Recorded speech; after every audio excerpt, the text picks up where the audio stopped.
أعوذ بالله من الشيطان الرجيم بسم الله الرحمن الرحيم الحمد لله الذي جعل لكل شيء قدرا ولكل قدر هجلا ولكل أجل كتاب أشهد أن لا إله إلا هو وأشهد أن سيدنا ومولانا وحبيبنا وشفيعنا ونور صدورنا ودياء أبصارنا محمد بن عبد الله وعلى آله وموالاه. إخوتي في الدين المستمعون الكرام، السلام عليكم ورحمة الله تعالى وبركاته. We thank Allah subhanahu wa ta'ala who, as I always like to say, preserved our lives till today. We testify that He is one. We testify that His apostle and messenger is Muhammad sallallahu alaihi wasallam. We pray that Allah subhanahu wa ta'ala should continue to grant unto the soul of our leader, Prophet Muhammad sallallahu alaihi wasallam, the choicest of blessings and redemption.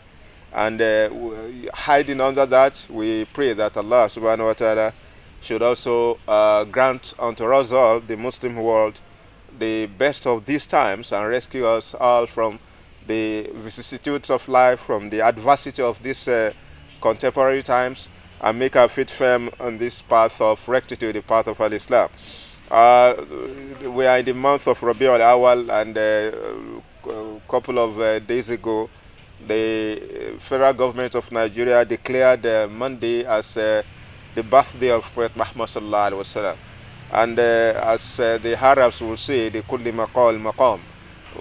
I thought that today should thereafter or therefore be dedicated to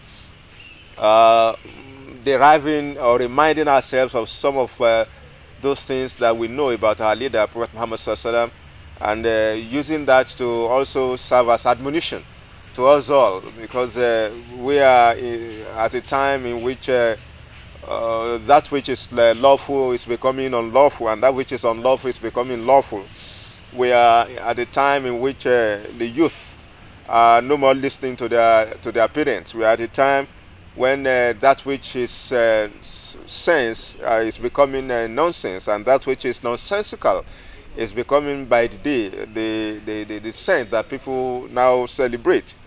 Prophet Muhammad sallallahu alaihi wasallam has been known to humanity since the 7th century. You recall, for those of us who had the privilege and opportunity to attend madrasa, to attend Islamic settings, to listen to lectures about him, and to read books about him.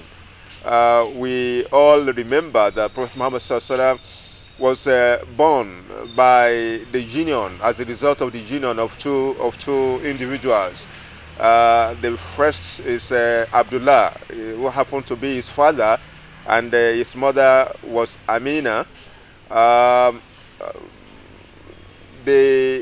To say that is to recall again that the union of Abdullah and Amina, in a book titled Ali bin Abi Talib Min al-Mahdi ila al-Lahadi, that I had the opportunity of reading many years ago, we learned that those who were picked by Allah, and for each word I made use of, it's with intentionality, it's with the politics to awaken us all to the world of the words. As I always like to say, لِكُلِّ كَلْمَةٍ عَالَمِيَّتُهَا. For every word that we utter, there are words that surround them. So and when I say those two people picked by Allah subhanahu wa ta'ala to bear Prophet Muhammad, to bring Prophet Muhammad to the world, were individuals of integrity. They were individuals of excellence. We learned that Abdullah bin Abi Talib, who happened to be the father of Prophet Muhammad, was a man of integrity. While young, he never engaged in any indecency. While he was young, he was never found in circles that would call to question everything that he stood for. Amina too, the mother of Prophet Muhammad, was a woman of honor. She was a woman of integrity. She was a woman who never went to town with the chastity that Allah gave to her to protect. In other words, both the man and the woman, Abdullah and Amina, who gave birth to Prophet Muhammad Sallallahu Alaihi Wasallam, they never engaged in indecency, in fornication, before they got together as married couple. The lesson there for us now, for me, is that nowadays, young couples want to do it before they do it. They want they want to get pregnant before the day of marriage. They want to be sure that, just like they used to say on campus here many years ago, that have you tasted that babe? And the babe will also be laughing that somebody has tasted her. So Amina and Abdullah never tasted that the forbidden fruit before it became lawful for them. And that's why they brought to the world that personality who Michael Hart referred to many years ago as the greatest man that ever came to the world. He used all the parameters that were available to him. He consulted the men and women of history. He read about them. He used the parameter devised by himself to determine who, according to him, was the greatest of all men. At the end of the day, his conclusion was that Prophet Muhammad Sallallahu Alaihi Wasallam was the greatest. So that was somebody brought to the world by two people of honor. That was the point I was actually emphasizing. And to also use that to admonish our young ones. If you want to bring angels to the world, you also have to conduct yourself like angels. If you want to bring men and women of honor to the world, you also have to comport yourself as a man of honor and as a woman of honor. If you want to be angelic, if you want your children to be angelic in the terrestrial, so that they can join the angels in the celestial, you also have to, be angelic in your ways of life. So Prophet Muhammad Sallallahu Alaihi Wasallam was born by Abdullah bin Abi Talib, who never tasted the forbidden food before it became lawful for him. Keep in mind, as the Arabs will say, as-samuratul muhrama hulwa, that which is usually forbidden for men is that which is usually very attractive to them. Abdullah and Amina got together at the time Allah was ready to bring to the world who would be the last prophet to the world. And that was Prophet Muhammad Sallallahu Alaihi Wasallam. They got together, they got married, they had the usual marital relationship, and by Allah's design and will, Amina got pregnant. By the time she was 6 months in pregnancy, Abdullah bin Abi Talib had to travel on a journey, on a business journey out of Makkah. And again, here we have to pause again. And that's why Allah subhanahu wa ta'ala informs us in Surah Al-Ahzab, Quran chapter 33, ayah 21. بعد الاستعاذة والبسمة, Allah says, لَقَدْ كَانَ لَكُمْ فِي رَسُولِ اللَّهِ حُسْوَةٌ حَسَنَةٌ لِمَنْ كَانَ يَرْجُو اللَّهَ وَالْيَوْمَ الْآخِرَ وَذَكَرَ اللَّهَ كَثِيرًا. There is indeed in the personality and in the prophethood, in the personality first of all, because he was first of all a person. He was first of all a human being before he became a prophet. So Allah says, لَقَدْ كَانَ لَكُمْ فِي رَسُولِ اللَّهِ أُسْوَةٌ حَسَنَةٌ لِمَنْ كَانَ يَرْجُو اللَّهَ وَالْيَوْمَ الْآخِرَ وَذَكَرَ اللَّهَ كَثِيرًا. There is indeed for all of you in the personality of Muhammad Sallallahu Alaihi Wasallam uswatun hasanatun, a very ideal example, liman kana yarjullaha wal yawmal akhir, for those who desire to meet Allah subhanahu wa ta'ala wal yawmal akhir, and who desire to find favor with the Almighty on the day of resurrection, wa dhakarullaha kathira, and for those who desire to remember Allah oftentimes, to remember Allah all of the time. So the first point of reflection at this point, is that the Prophet ﷺ lost his father when he was 6 months old. 6 months in his mother's womb. He never had the opportunity of referring to a man as my daddy. The opportunity that most of us enjoyed while we were young, the opportunity I had to look up to a man and refer to him as my father, my daddy. The Prophet ﷺ never had that opportunity. He lost his father while he was in the womb. He was 6 months. He was 6 months in the womb when Abdullah left this world. لقد كان لكم في رسول الله أسوة حسنة لمن كان يرجو الله واليوم الآخر وذكر الله كثيرا. Eventually, Amina gave birth to the Prophet ﷺ. The day he was given birth to, it was named Muhammad. The day he was given birth to, it was named Muhammad by his uncle Abu Talib. Muhammad, that name has been mentioned 4 times in the Quran. The name Muhammad was mentioned. No, it's mentioned by Allah. We refer to classics in the present, not in the past. So Allah mentions the Prophet ﷺ by name, not while talking to him, but as a reference, as a point of reflection. Allah mentioned his name 4 times in the Quran. 4 times. But beyond that, or outside that, not beyond that, because nothing can be beyond the Quran.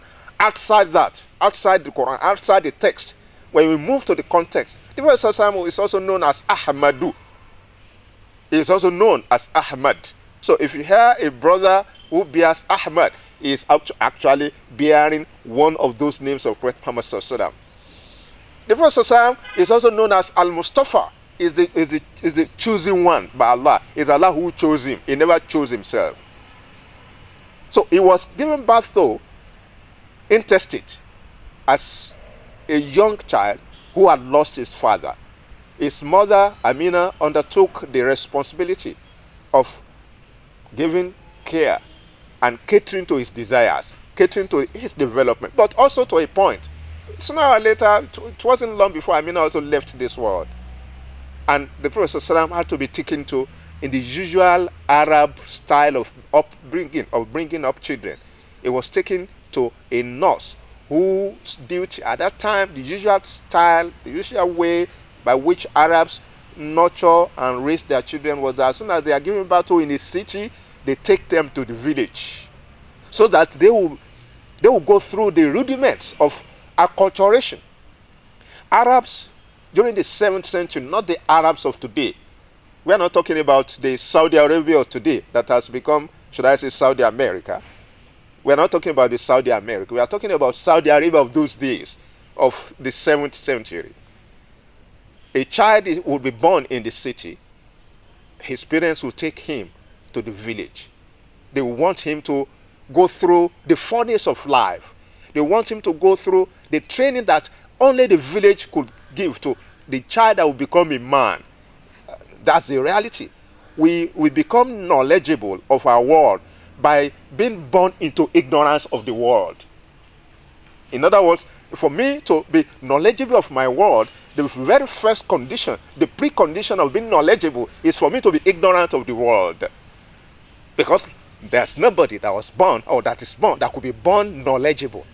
So the Arabs would take their children to the outside of the city so that they could be in close contact with reality. They had the notion that cities some of the time always pollute, always create problem, always interfere with destinies of humanity.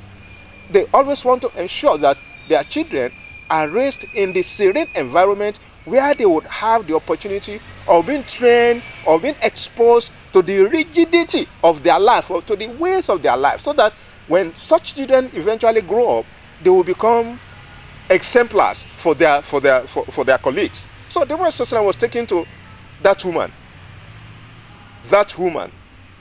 who had the opportunity of being remembered forever. He was taken to the woman in that city, in the village, who nurtured the Prophet ﷺ. I'll remember her name shortly. She nurtured the Prophet ﷺ. She suckled the Prophet ﷺ. She breastfed the Prophet ﷺ until that time the Prophet ﷺ became strong enough to feed for himself. By the time he was 60 years old, he was brought back to Mecca to begin to live life under the care, under the attention of his uncle Abu Talib, who at the time was an idol worshipper. The Prophet ﷺ began his life as a youth, knowing the truth and working for the truth. He began his life as a youth identify evils in the society and rising up to correct it. We learned of his history, of his biography, that he created a group of youth in Mecca at the time, which was known as Hilful Fudul. Hilful Fudul, the society, the assemblage of the good boys, the assemblage of the good boys, not the assemblage of the bad boys. You remember the 1 million boys. Every city usually produces its own antithesis. Every center of civilization always produces its own center of barbarity. To every center of prosperity, there are centers of poverty. So when we confront the 1 million boys in our world today, in our city today, they remind me of the other boys in Mecca in the 7th century. The boys put together by Prophet Muhammad SAW, whose own desire at that time was to promote decency, whose own desire at the time was to promote integrity. The desire of the circle of this, that honorable circle put together by Prophet Muhammad SAW, that time was to promote that which will promote the good of life, the goodness of life. Unlike our situation today, the 1 million boys that we know of, these other boys that we know of, they are known for perpetrating cultism. They are known for engaging in all kind of indecency. They are known now in the world today, in Nigeria today. The young ones are those perpetrating evil that we refer to today as banditry. They are young ones, boys of 10 years, of 15 years, of 20 years old. Those who did what they did with the train the other day, early this year, we were told that they range between 17 and 20. These are young boys who have lost their innocence. These are young boys who have lost the connection between them and their creator. Prophet Muhammad SAW was brought to Mecca and he began his life. He led that honorable life. He put together that honorable group of young boys in the city who were always ready to intervene in that which would promote the good life. Eventually, by the time he became 25 years old, he contracted a marriage with that woman whose name is Khadija. Khadija was 40 years old. The Prophet ﷺ was 25 years old. How did it happen? It happened in history. Before that marriage took place, Khadija had the opportunity of watching the personality of the Prophet ﷺ from close quarters. It was Abi Talib who introduced the Prophet ﷺ, who introduced Muhammad ibn Abi Talib to Khadija, that this young boy is a young man I can trust. If you give him any of your property to take care of for you, I want to assure you that he will not disappoint you. Eventually, Khadija gave the Prophet ﷺ that opportunity. He gave him the opportunity to travel, to engage in business trips, and the Prophet ﷺ never for once betrayed that trust. Khadija eventually became so enamored about the personality of Prophet Muhammad ﷺ, such that one day Khadija went to the Prophet ﷺ and asked him, Allah tatazawwaj, won't you get married? The Prophet ﷺ was wondering, فَمَنِ الَّذِي أَتَزَوَّجْ مِنْهَا, who would I marry? Then Khadija responded, I found somebody you could marry. Then the Prophet ﷺ asked her, who is the person that you have found for me?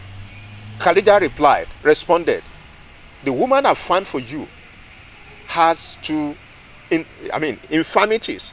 She has two faults, quote unquote. There are two inadequacies on her part. The Prophet ﷺ said, let me hear about it. Khadija said, that woman I found for you is older than you are. The Prophet ﷺ said, okay, that's number one. What about number two? The woman I found for you, Khadija continued, has got married before, was married before to a man, and she has two kids from the marriage. The Prophet ﷺ asked her, who essentially are you referring to? Khadija replied. She responded, I am the woman I found for you.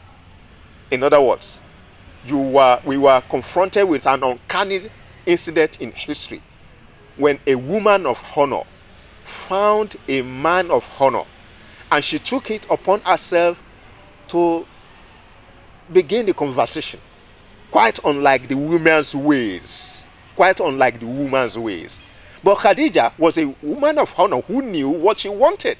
In other words, the lesson I'm taking away from that, nothing in Islam says a woman should not make effort, should not call attention to the desire in her, normally, properly, or perhaps through an intermediary. You see a man that you desire, but the woman is not looking your side. If you have an imam, you could tell the imam, it appears this brother is free. I'm also free. I'm interested in him. You do that perfect as far as Islam is concerned. Eventually, Khadija got married to Prophet Muhammad Sallallahu Alaihi Wasallam. Or rather, eventually, the Prophet Sallallahu Alaihi Wasallam got married to Khadija. Khadija was 40 years old. The Prophet Sallallahu Alaihi Wasallam was 25 years old. And lo and behold, the marriage was blessed with 6 children. Wa Fatima, wa Zainabu, wa Ruqayya. Allah subhanahu wa ta'ala blessed the marriage. Khadija bore 6 children for the Prophet Sallallahu Alaihi Wasallam before she transited from this world. Now, what are the lessons we want to learn even before the Prophet Sallallahu Alaihi Wasallam received revelation, before he received the first call to prophethood, for which he became known to the world? The first for me is that I should teach my children. I should let my children be aware that my role in their life is like the role of an intermediary. My presence in their life should not be seen to be the major determinant of their success in life. My children should not work with the notion that without me, their father, or without you, their mother, they can't make it in life. Remind them all of the time of Prophet Muhammad Sallallahu Alaihi Wasallam, who lost both his father and his mother while he was young. Before he was 7, he had lost the two parents. But despite that, he became what we know of him today.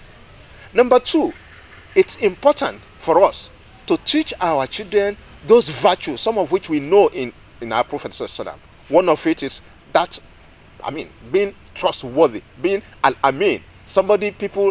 You would say good afternoon. You don't have to check out and see whether you are actually in the afternoon.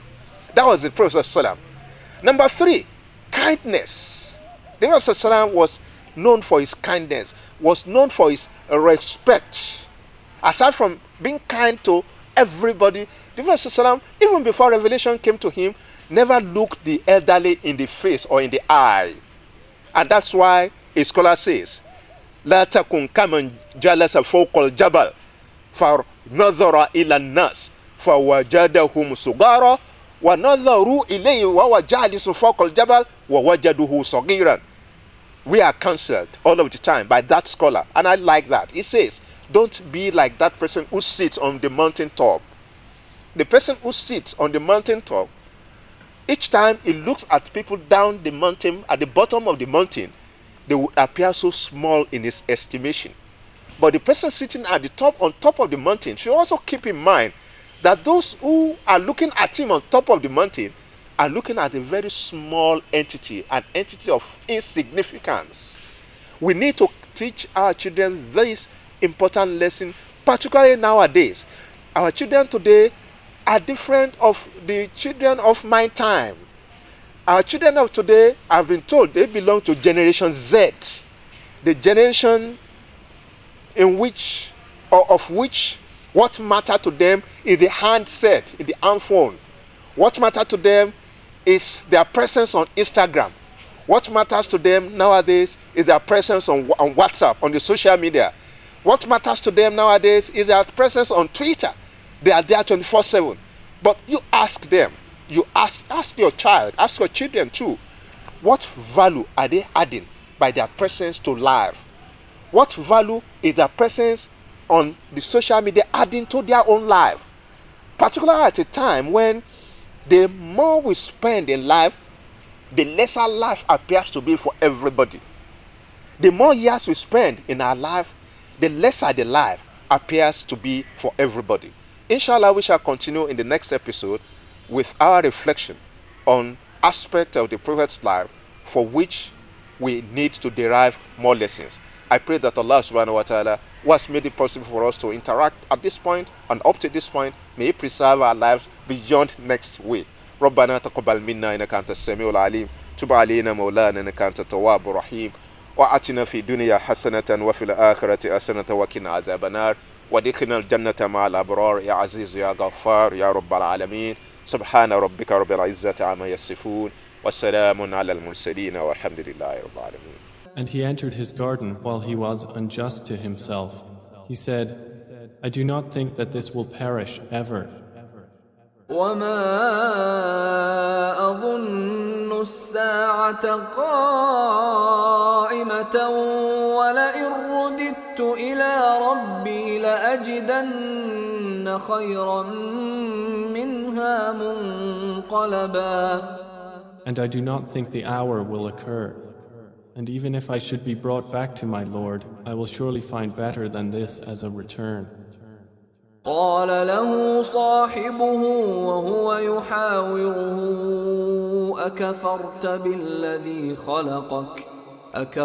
بالذي خلقك من تراب ثم من نطفة ثم سواك رجلا. His companion said to him while he was conversing with him, Have you disbelieved in He who created you from dust and then from a sperm drop and then proportioned you as a man? لكن هو الله ربي ولا أشرك بربي أحدا. But as for me, He is Allah, my Lord, and I do not associate with my Lord anyone.